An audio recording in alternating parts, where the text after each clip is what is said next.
Let's do a few questions here. Drew Landry wants to know, why have Brett lose the championship to Backlund when Backlund loses the title to Diesel shortly thereafter? Why not just have Brett lose in some DQ fashion and set up Brett and Owen for the title at Rumble or WrestleMania 11?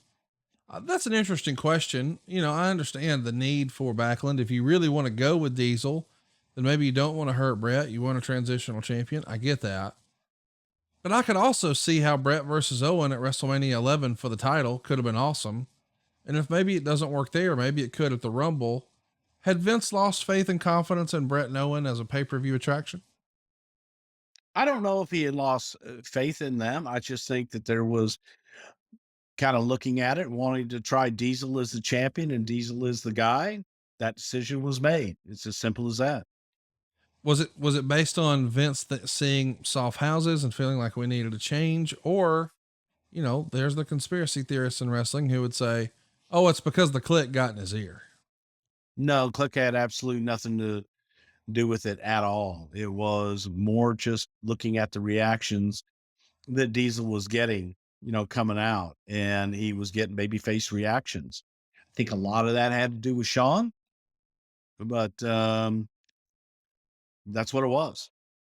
Yambag Jones writes, being as serious a person as Brett was, how was he about working such a goofy gimmick match like a kiss my foot match?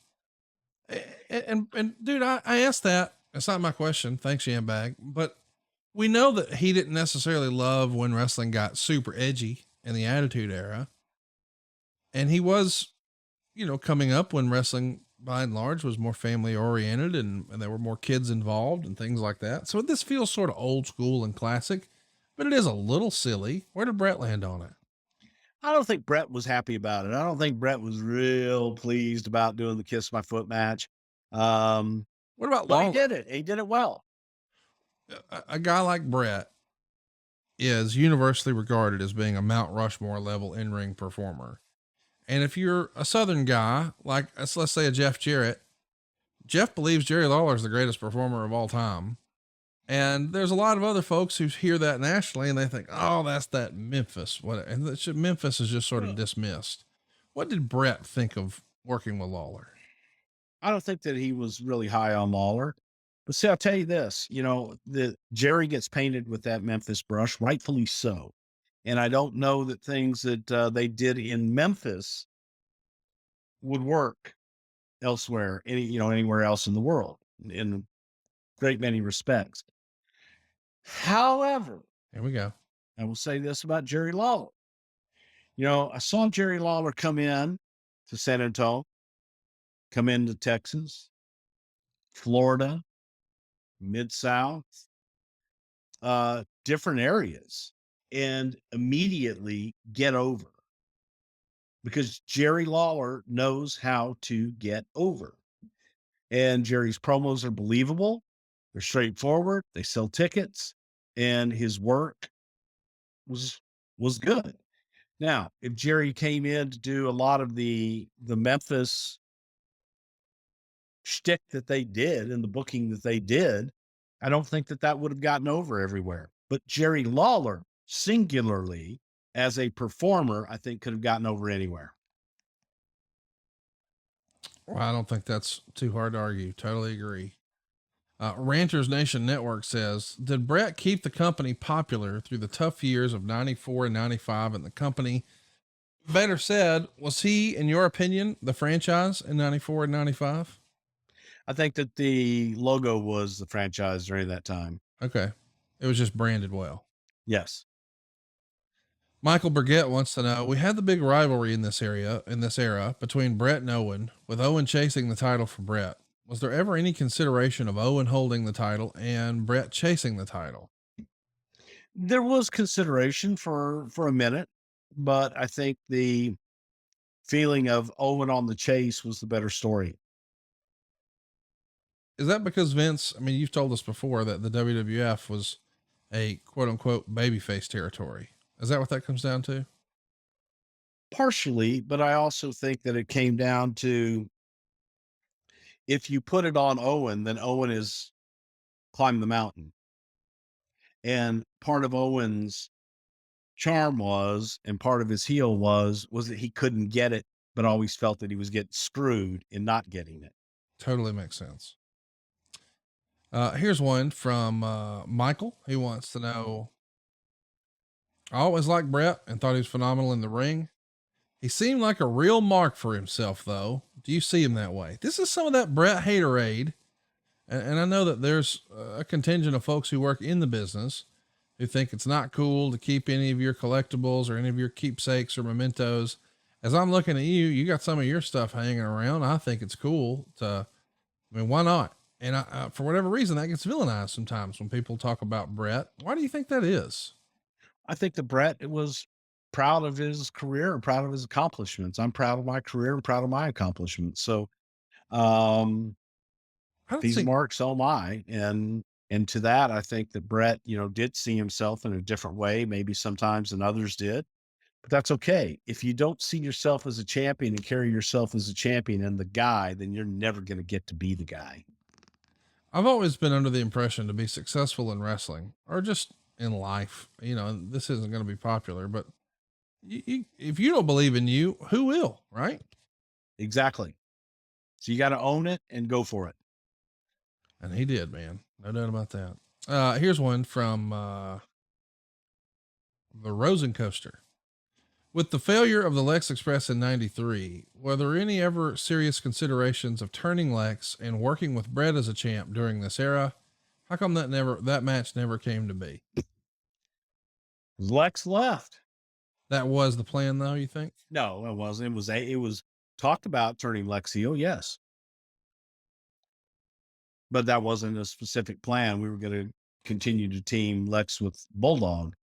Then he left. So who knows what he could have done. I'm curious about, because when I sort of asked the question that a fan asked or a listener asked, was Bret like the franchise player? And you thought really that was the logo. If Bret wasn't the guy in 94, 95, was he ever the guy in your opinion?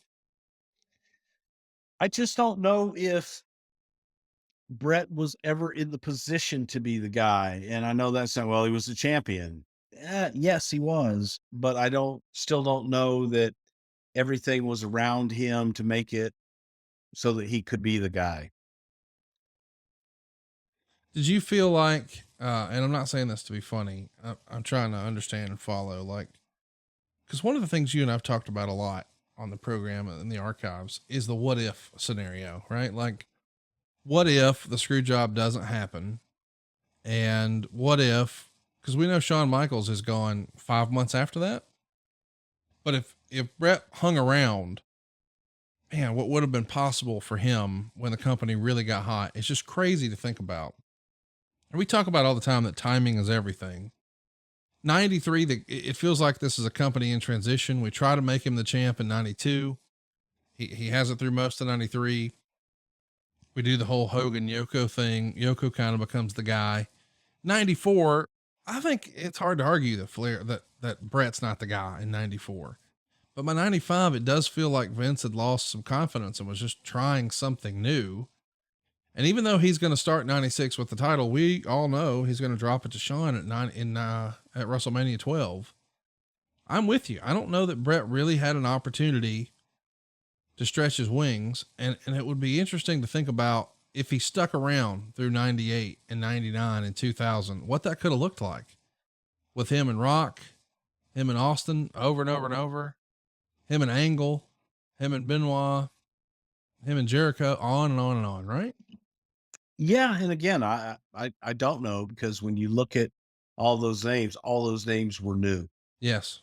So it wasn't, so then you would have to make the argument, okay, well, Bret stuck around, then would Shawn have, still been a part of the mix? Would Diesel and Razor, what if they didn't leave? All those questions then come into play, and you wouldn't have had the opportunity for a Stone Cold Steve Austin or a Rock or a Triple H or a Mankind to get over.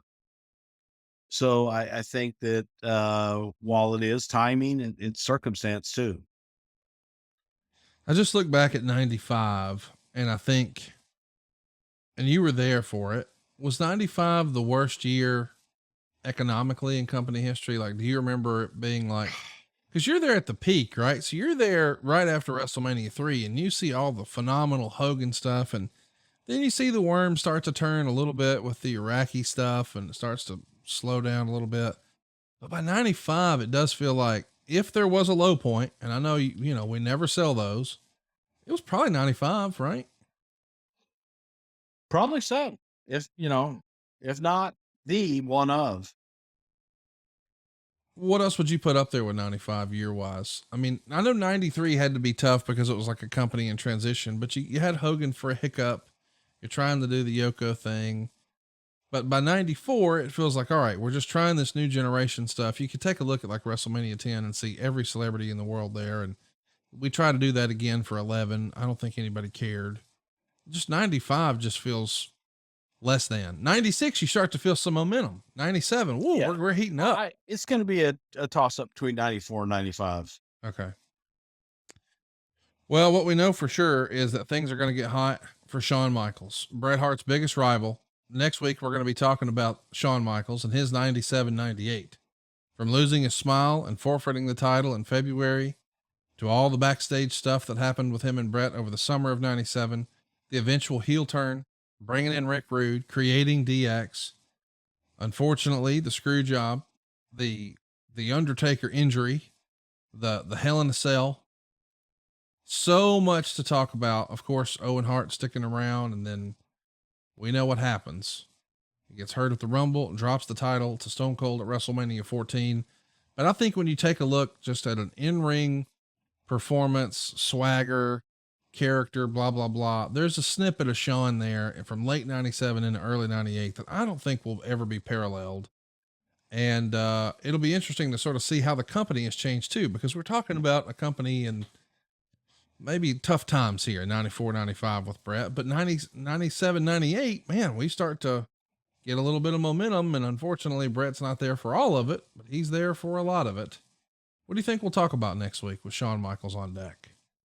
You know, I think that in some ways it was, I don't want to say the decline of Shawn Michaels, but it is the rise and decline of Shawn Michaels all at the same time, which is probably the most pivotal years of his entire career. We've got a ton of really fun stuff planned for you guys, that I hope Bruce and I get to click record on.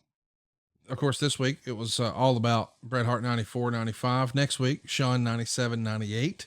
September 9th, we hope to bring you Ken Shamrock's 99 and then ultimately his exit from the company. We'll talk about One Night Only and what a special show that was for the UK on September 16th. We'll hit Unforgiven 02 on the 23rd of September. And then on the 30th, we're hoping to watch October 3rd, 1987 of Saturday night's main event. Something for everybody. Some 90s, some early 2000s, some 80s. This is going to be fun. Now, what are the odds you think we actually get to do all those, Bruce? Come on. Well, you know, we'll get there. Give some folks some confidence here, because off air, you and I spoke and I said, Bruce, you know, we used to have a podcast. It would be nice if we could sit down and click record. And boy, you were so excited to say, hey man, let's do it. Let's get back on track. Let's do it. We're going to make it happen. We're not going to talk. What was that thing you like to say about? Hey, I had some extenuating circumstances this week. I'll tell you off air, but you know, we're going to do our best. I know what they are. I know what some of those are. Listen, I know there's a lot of moving parts in your life, and I haven't worn your ass out. I've been a good partner. Oh, I know. And if there was a way I could microphone in the well, that probably wouldn't be good either. No, it would not. Yeah, could you imagine that? You think you got heat now, brother? Woo! Oh boy, yeah, that'd be horrible. Hey, this was a lot of fun. Felt like old times. It's like riding a bike. I hope we get to show up and show out next week for you on all things Shawn Michaels 97, 98, right here on Something to Wrestle With. Bruce Prichard.